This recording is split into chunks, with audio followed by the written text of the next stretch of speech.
Mucha gente aún no sabe bien qué es lo que él dijo. Nosotros vamos directamente a la Escritura para citar lo que Jesús dijo en Mateo 5, 27, 28. Habéis oído que se dijo, dice Jesús, no cometerás adulterio. Pero yo os digo que todo el que mira a una mujer para codiciarla, ya adulteró con ella en su corazón. Note usted, habéis oído que fue dicho a los antiguos, dice Jesús. Ahora Jesús aborda la enseñanza que había él recibido previamente del judaísmo sobre la ley del adulterio. Entonces, lógicamente, los que habían instruido, los que instruían en esa época, enseñaban a sus alumnos que el hecho del acto mismo del adulterio en sí mismo era algo inmoral. Es decir, sin embargo, la ley solo se aplicó a las acciones de las personas y no a sus intenciones. El punto que vamos a ver acá es que el adulterio estaba categóricamente prohibido por la ley mosaica. Éxodo 20, versículo 14, claramente dice que no cometerás adulterio. Deuteronomio 5:18 también dice, no cometerás adulterio. Por lo que entendemos que aquellos podían estar, digamos, conforme con ellos mismos, pues no desobedecían nunca el mandamiento, claramente. Al mismo tiempo de que obedecían el mandamiento, tenían sus ojos llenos de adulterio. Entonces, el punto es que tenían los ojos llenos de adulterio. Ellos buscaban constantemente el pecado, eran seducidos, atraídos, eran almas inestables, ¿me entiende? Entonces, de esa manera, el corazón de ellos estaba entrenado en la codicia. Eran hijos de maldición, dice la Escritura, segunda de Pedro 2:14, citando la Biblia, podemos decir de que el hecho, dice, incluso cuando alguien presentaba una buena apariencia, como decimos acá, una buena facha, un buen plante en buen salvadoreño, note que a pesar de eso era posible que sus pensamientos estaban desviándose continuamente a un territorio turbio y peligroso. Por lo tanto, cuando miramos lo que Jesús dijo en cuanto a la codicia, vemos que Jesús instruye a los discípulos y les dice que no era suficiente el abstenerse de la acción de cometer adulterio. Y es decir, no solo tratar de no cometer el acto en sí, sino que también necesitaban ellos, para seguir a Dios, estar puros de adentro de ellos, ¿me entiende? Tener pureza. Entonces, vimos de que la ley prohibía el acto del adulterio. Ahora, pero Jesús Está prohibiendo el deseo. Note lo que él dijo: cualquiera que mira a una mujer para codiciarla, ya adulteró con ella. Entonces, algo que Jesús dijo es que ya adulteró con ella en su corazón.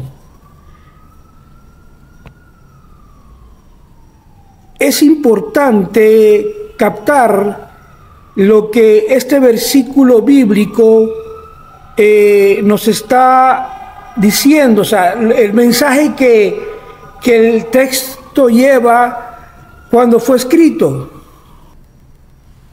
El pecado comienza en la mente humana, es el inicio, el origen.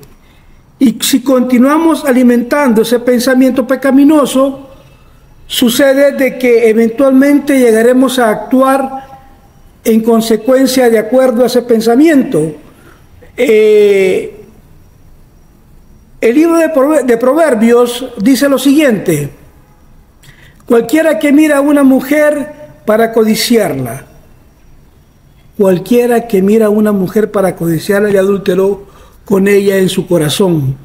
Entonces, vemos nosotros acá que Jesús agrega que es posible llegar a cometer un adulterio o asesinar en nuestros corazones y en nuestra mente, y que eso es igualmente un pecado y está prohibido por el mandamiento contra el adulterio, contra el matar, hacerlo. Entonces, de esta manera Jesús viene y está indicándonos la raíz, las raíces del deseo sexual, hasta que nos hace entender que es en los ojos. Cuando los ojos, dice, por ejemplo, cualquiera que mira a una mujer. De acuerdo a esta declaración bíblica, puedo decir que, por ejemplo, Job 31:1, la Biblia nos habla acerca de que había hecho un pacto en acuerdo con sus ojos de no ver, de no mirar con lujuria a una mujer virgen. Exactamente dice mirar, no dice ver. Mirar con lujuria a una mujer virgen. Cuando esto aparece, debe de entenderse que la Biblia no te está pidiendo que te saques un ojo, que te cortes la mano, que te mutiles o que quedes tuerto.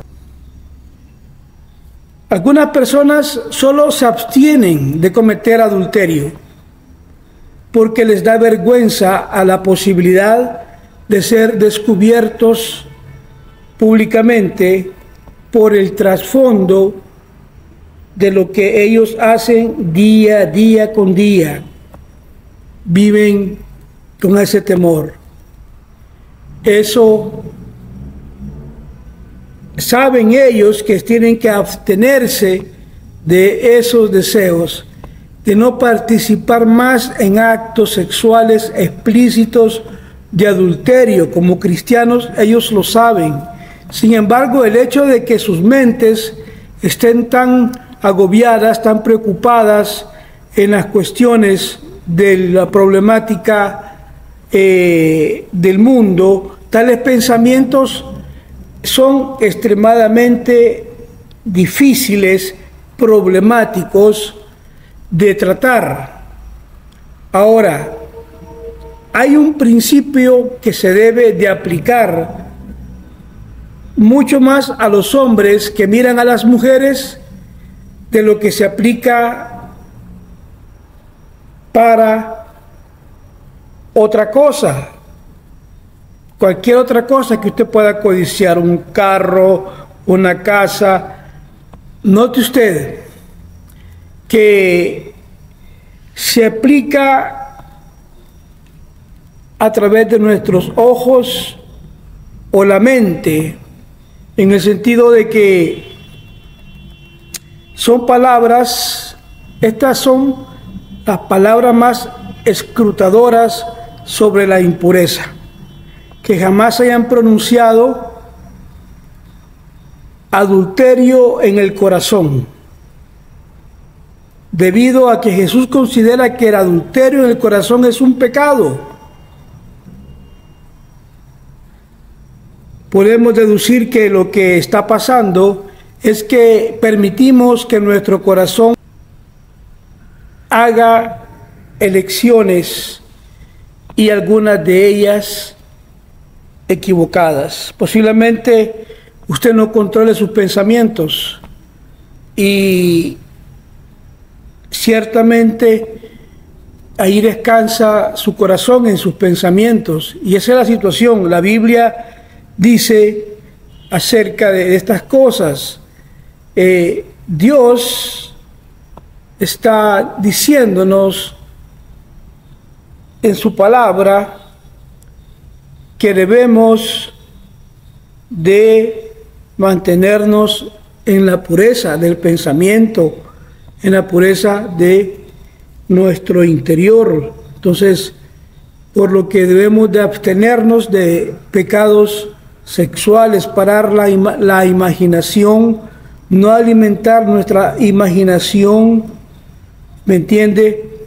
Porque eso es de relevante importancia. Debemos de buscar la justicia del reino de Dios, de Cristo, y ver, por ejemplo, el ejemplo bíblico de Job, que disciplinaba sus ojos y él mismo hacía pacto con sus ojos para no codiciar. Veamos el ejemplo que nos da el libro de Job. Es extraordinario, es las cualidades que presenta este siervo, como ilustra como un hombre, siendo humano, puede buscar lo celestial. Job 31:1, léalo, medite en eso, vea cómo el siervo dice: he hecho un pacto con mis ojos de no ver con lujuria mujer joven. Es algo tan importante entender la diferencia, ver qué es tentación, qué es pecado, ¿me entiende? Y ver nuestra mirada y buscar el desviarla para no cometer adulterio. Hay que voltearse, hay que quitar la mirada para no caer en pecado.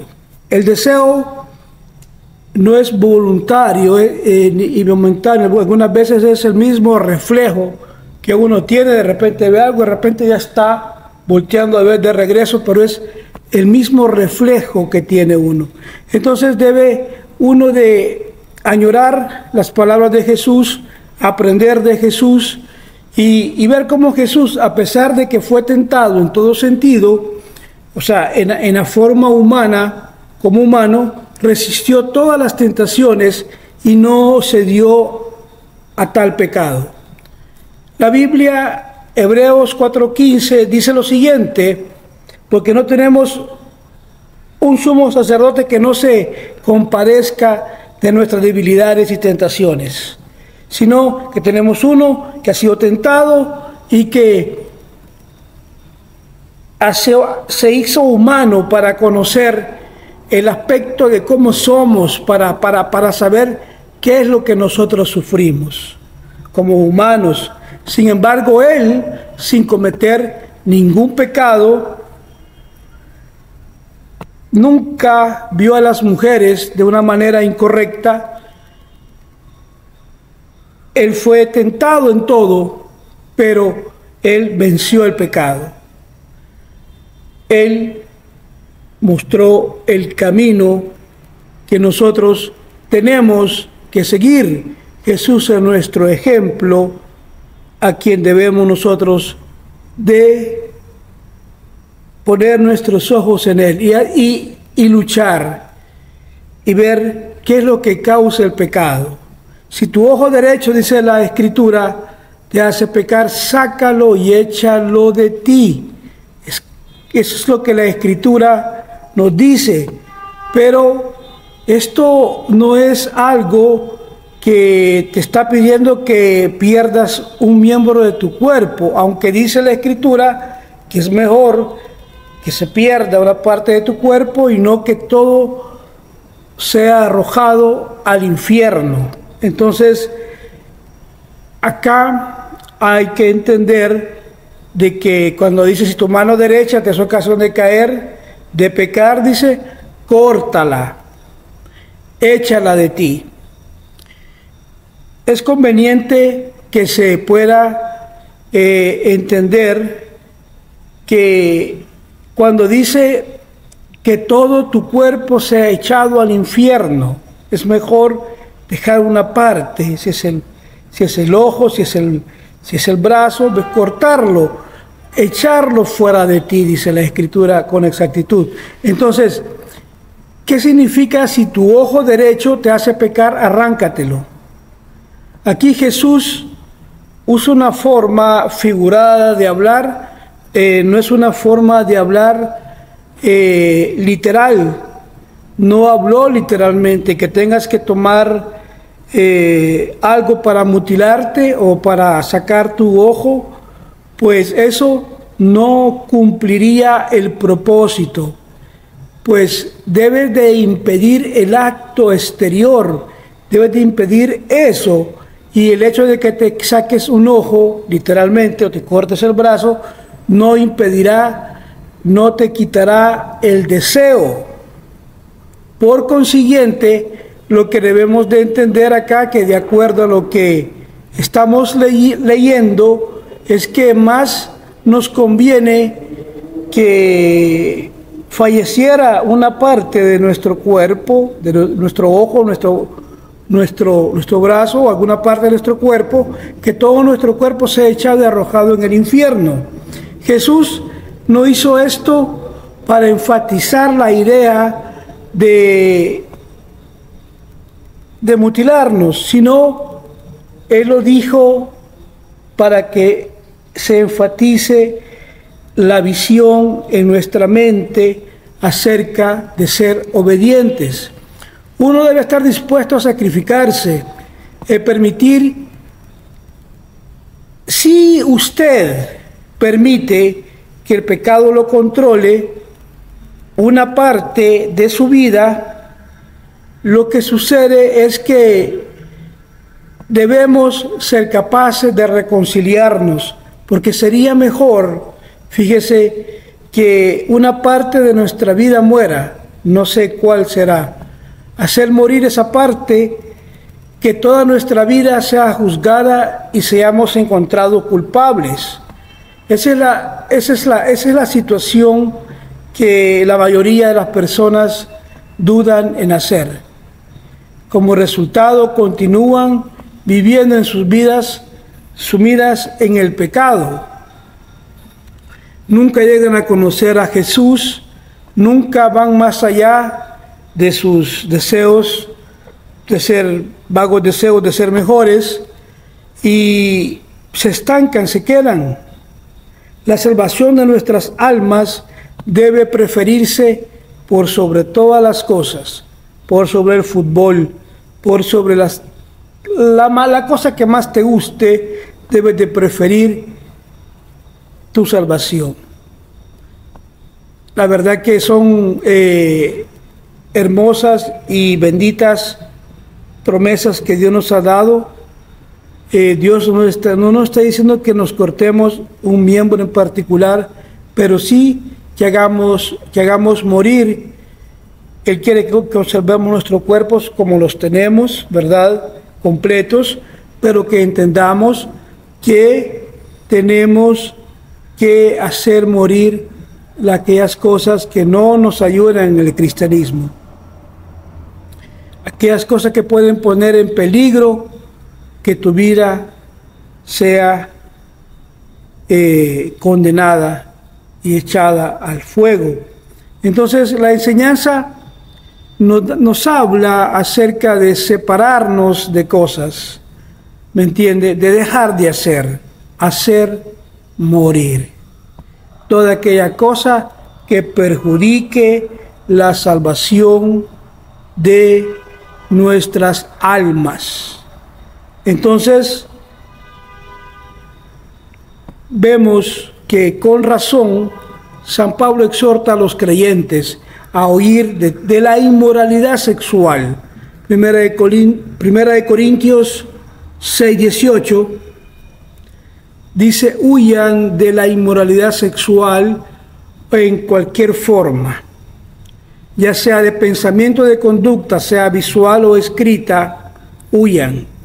Cualquier otro pecado que el hombre comete está fuera del cuerpo, pero el que es del de fornicación peca contra su propio cuerpo. Efesios 5:3 dice lo siguiente, la palabra de Dios: pero la inmoralidad sexual y toda impureza moral, el comportamiento indecente, ofensivo, la codicia, ni siquiera debe ser insinuados entre ustedes, como es propio de entre los santos, porque como creyentes nuestra forma de vida es, ya sea pública o privada, tiene que reflejar la validez de nuestra fe. Primera Tesalonicenses 4, versículo 3, la palabra de Dios dice: porque esta es la voluntad de Dios, que seáis santificados, separados y apartados del pecado, que os abstengáis y os alejéis de la inmoralidad sexual. Entonces, el mensaje de Jesús, uno de sus más grandes mensajes, el Sermón del Monte. Este mensaje del Sermón del Monte se centró en hablar acerca del corazón de las personas, a las personas que dirigió su palabra, sus discípulos, la audiencia, les predicó acerca de las bienaventuranzas. Llamó a los hombres a ser diferentes, a ver el mundo con otra perspectiva, la perspectiva de Dios, a relacionarse como personas de la manera más pura. Mantener la pureza sexual de uno, eso requiere abstenerse de participar de actividades lujuriosas. También es algo que involucra nuestro corazón. No cometerás adulterio, era uno de los 10 mandamientos. Entonces, vemos nosotros que tenemos que validar nuestra fe. Hay muchos pecados que tenemos que evitar. Jesús dijo: el que mira a una mujer deseándola, comete adulterio con ella en su corazón. Las acciones inmorales entonces comienzan con pensamientos inmorales. Los pensamientos inmorales también son malos. No los debemos de permitir. Entonces, no puedes abordar el pecado lidiando solo con acciones externas, puesto que hay algo interno de todo esto, que es el pensamiento. La lujuria es la ilustración vivida del tipo de pecado que Jesús insistió a sus seguidores: eviten eso, pues ustedes deben buscar pureza moral. Por esa razón Jesús nos dice, le dijo a sus discípulos, Jesús desea que sus discípulos, aquellos que los siguen a Él, que tengan un compromiso profundo con la